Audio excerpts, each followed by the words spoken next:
Donc ça, c'est la sellette passager parapente.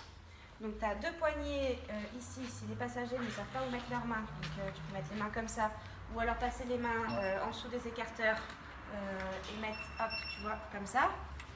Ou alors le tirer, tu vois, au déco. Ou alors le tirer au décollage si par exemple tu as du vent ou dans des conditions où il y a du vent. Donc ici, les cuissades, elles sont pas prises au niveau de la cuisse, ce qui fait que le passager va avoir plus tendance à rester debout au décollage, et ce qui va faire aussi que c'est plus facile de se mettre debout à l'atterrissage.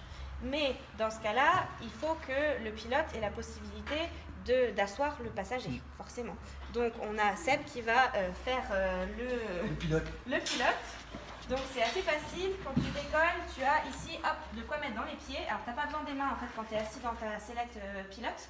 Et en fait tu as juste à pousser et hop, tout de suite le passager il est assis et il est comme dans un... Bien calé. Comme dans un... Et moi j'ai les repose-pieds. Et toi tu as les repose-pieds, tu peux même monter tes pieds pour plus de confort. Donc les mettre un peu plus haut, voilà.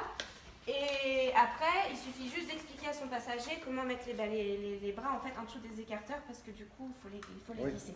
Donc, les écarteurs ne sont pas là, mais bon, bref, voilà. Et donc du coup, là, le passager est bien. Et après, ça dépend des écarteurs si tu les glisses. Non, après, il y a 2-3 petits détails qui sont sympas aussi. C'est la sécurité de l'airbag sur le passager. Si jamais il a tendance à avoir les jambes qui flanchent un peu à latéraux. Et après, on va avoir ici un support pour les instruments, pour éventuellement ceux qui font des crosses, s'ils veulent un vario ou autre chose.